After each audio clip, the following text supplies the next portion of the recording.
कार्यक्रम के प्रायोजक हैं श्री मदन भाई रेखाबेन हुमड़, रूपेन प्राची हुमड़, अनगवीर आर्शवीर हुमड़, रिक्ता विशाल सेठी, आरिका अर्जुन सेठी। क्योंकि साधुओं के साथ चलना बहुत जरूरी है। जिस तरह से आज की तारीख में आए दिनों हमें साधुओं के एक्सीडेंट की खबरें सोशल मीडिया के माध्यम से मिलती हैं, वो हमारी अपनी कमी का ही दुष्परिणाम है। साधुओं के साथ बिहार में श्रावकों की एक बड़ी भीड़ होनी चाहिए। 2 साधु भी है तो कम से कम 8-10 लोग उन्हें घेर करके चलने वाले हों, ये व्यवस्था है। होता यह है कि 8-10 साधु होते हैं और 2-3 लोग लेने वाले होते, जो कि समाज के लिए चिंतनीय विषय है। एक गंभीर विषय है। जिन साधुओं का नाम होता है उनके पीछे आगे तो आपको लोगों की लंबी भीड़ नहीं, एक रेला नजर आएगा। और जिन लोगों का नाम नहीं है, यश कीर्ति का उदय नहीं है, उन्हें मंदिर का माली भी छोड़ने के लिए जाने को राजी नहीं होता है। वो कहता है मेरे पास बहुत सारे काम हैं, यही थोड़ी करूंगा। अभी कल की पूजा के लिए मुझे चिटक बनानी है, देखो 2 किलो नारियल रखे हुए हैं, गोले रखे हैं, इनको घिसना है, कब मैं तैयार करूंगा, और यदि नहीं हो तो फिर आप कल कुछ मत बोलना, इसलिए आप दूसरे किसी को भेज दो। ऐसे बहाने बनाता है माली, मना कर देता है, मैं नहीं जा सकता। विचार करो, जब मालिक के पास टाइम नहीं है तो मालिक के पास कहां से टाइम होगा।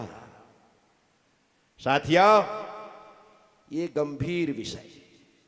मैं लोगों से कहता हूं, आहार में आते हो मत आया, भैया वृत्ति करने जाते हो मत जाया, प्रवचन सुनने पहुंचते हो मत पहुंचा, लेकिन नियम कर लो, कोई भी साधु हमारे नगर में आएगा तो 1-2 स्टेशन पहले मैं लेने जाऊंगा और 1-2 स्टेशन तक उन्हें छोड़ने जाऊंगा।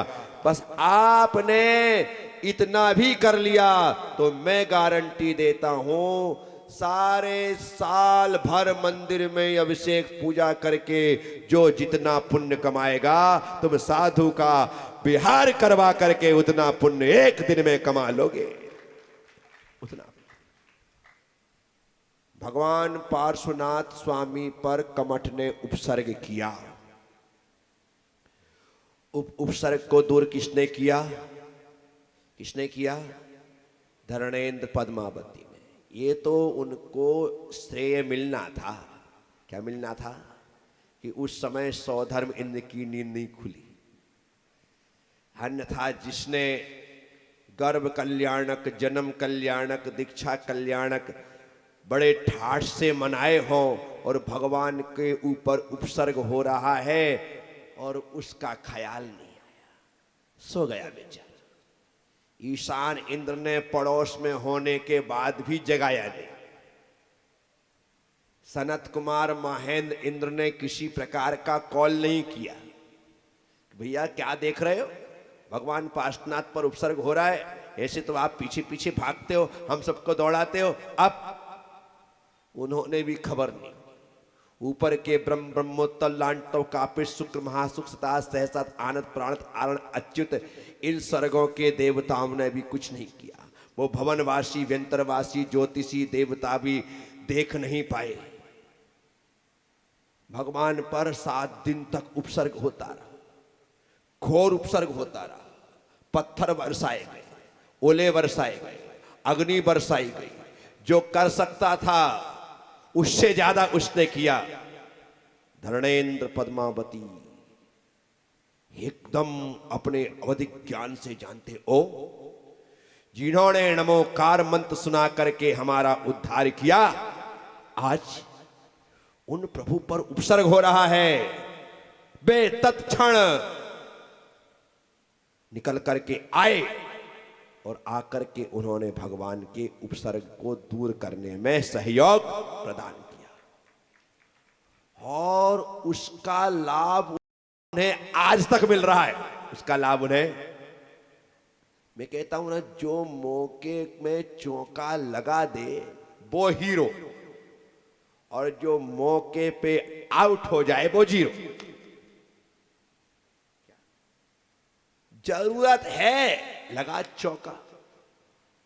आज तक मियां दाद का वो छक्का कोई भूल नहीं पाया। अंतिम बॉल पर अंतिम छक्का की जरूरत आने की जो जरूरत थी, उसने ऐसा छक्का लगाया कि आज भी लोग उसके छक्के को याद रख करते हैं। क्योंकि उसने सामने की टीम के छक्के छुड़ा दिए थे एक छक्का लगाकर। साथी, मैं आप सबसे कहता हूं,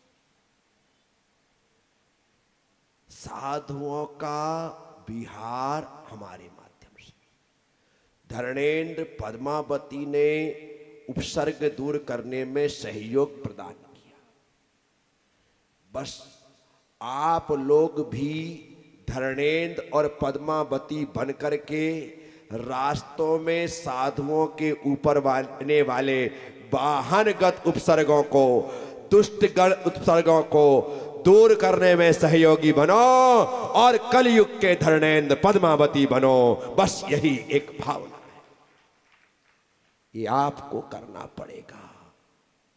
मैंने तो समाज को प्रेरणा दी है कि जो लोग बिना भेदभाव के सभी साधुओं का विहार करवाते हैं, ऐसे लोगों को धर्मेंद्र पद्मावती के अवार्ड से सम्मानित किया जाए कि भाई आप तो वो धर्मेंद्र पद्मावती हैं कि सभी साधु संतों का ऐसा अवार्ड देने से नए नए लोगों में विहार करवाने की भावना जागृत होगी और वे लोग साधु संतों का निष्कंटक विहार करवाएंगे।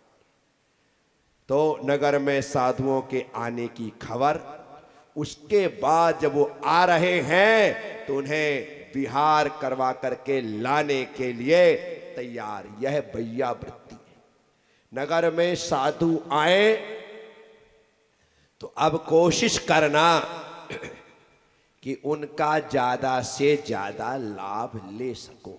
उनका ज्यादा से ज्यादा, देखो, साधु प्रवचन भले ना दे, लेकिन उसके दर्शन से ही हमारे दर्शन मोहिनी का उपशम हो जाता है।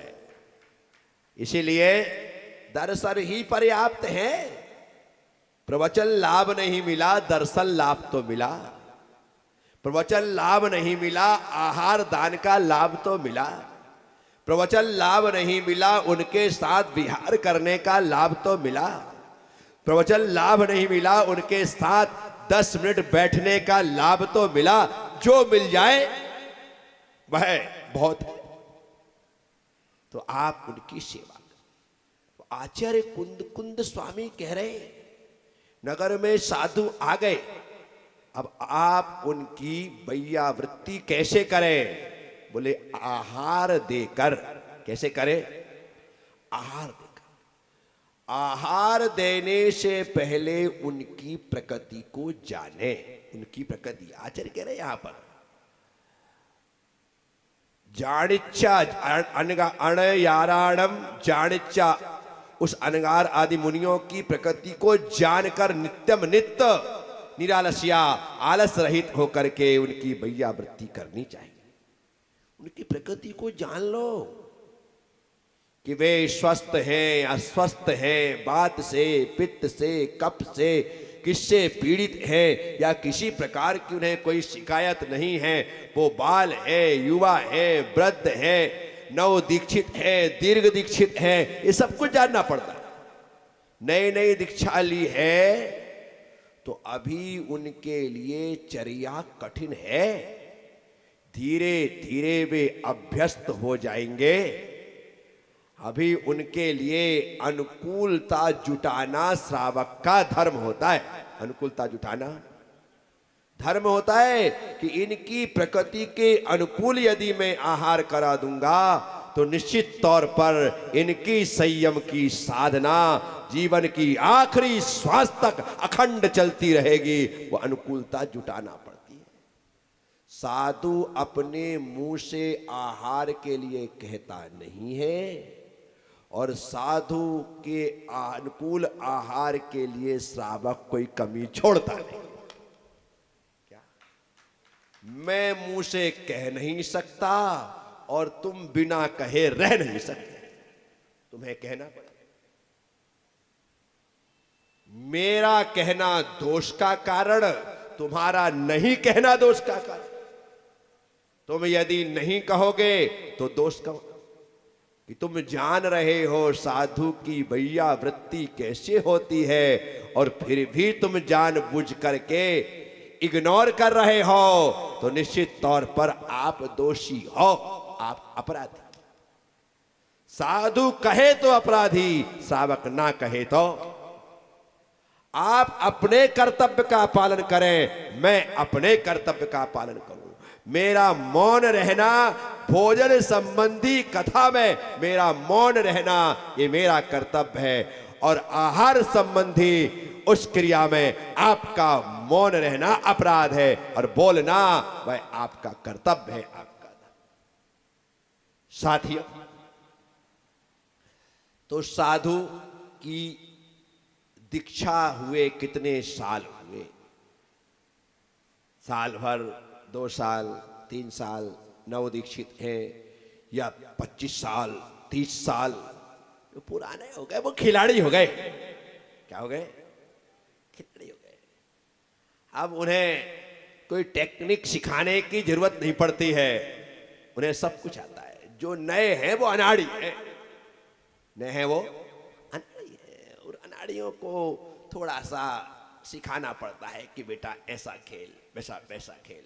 बचपन में आपने अपने भाई बहनों के साथ, अड़ोस पड़ोस के यार दोस्तों के साथ लुका छिपी खेली होगी। लोकेश, बहुत खेली होगी ना? हाँ, अज्जू मेरू वाला वहां क्या देख रहा है? यहां देख, वहां मत देख, वहां तो जो होगा होगा उसको यहां देखा कर। क्या लुका छिपी खेली ना? तिलक खेली नहीं ना? हाँ, लुका छिपी खेली। अब जो छोटे बच्चे होते हो ना, उनको छिपना ही नहीं आता, उनको छिपना ही नहीं आता। वो कहीं भी खड़े हो जाएंगे और सामने जो ढूंढने आता है उसके सामने आ जाएंगे। क्या? क्यों? क्योंकि वो खिलाड़ी नहीं है, अनाड़ी नहीं। और जब वो सीख जाता है ना, तो ऐसा छिपता है, ऐसा छिपता है कि ढूंढने वाला इतने देर में घर में खाना खा के आ जाता है, मिल ही नहीं रहा है। तो इसीलिए जो नव दीक्षित साधु होते हैं उन्हें संभालना समाज का दायित्व होता है, दायित्व होता है। क्योंकि एक बार भोजन ग्रहण कर रहे हैं, उसी में बीमार हो गए तो औषधि ले रहे हैं। अभी तक ऐसा अभ्यास था नहीं, दोपहर में भी ले लेते थे, शाम को भी ले लेते थे, अब तो नियमावली लागू है। ऐसे समय में बराबर तरीके से उनका आहार हो, अनुकूलता के अनुसार हो। औषधि आदि जो वैद्य जी ने दी है उसे जिस विधि से देना चाहिए उस विधि से दे दिया जाए तो वो भी 2-4 दिन में एकदम ठीक हो जाते। और यदि आहार भी अनुकूल नहीं और औषधि भी समय पर नहीं तो बीमारी बढ़ती। और ऐसा होने से आप भैया वृत्ति से वंचित रह गए, यह मान लेना। ठीक है? तो आचार्य कुंद स्वामी कह रहे आहार साधु की प्रकृति के अनुसार,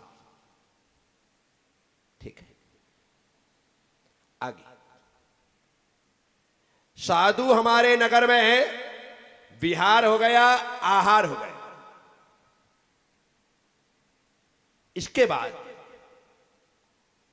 अब हम उनकी सेवा कैसे करें?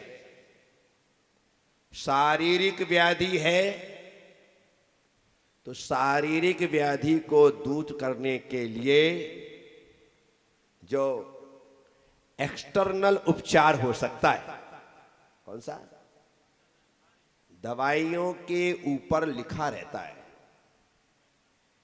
यूज ओनली फॉर एक्सटर्नल या इंटरनल। इंटरनल वाली दवाइयों को लगाया नहीं जा सकता और एक्सटर्नल दवाइयों को खाया नहीं जा सकता।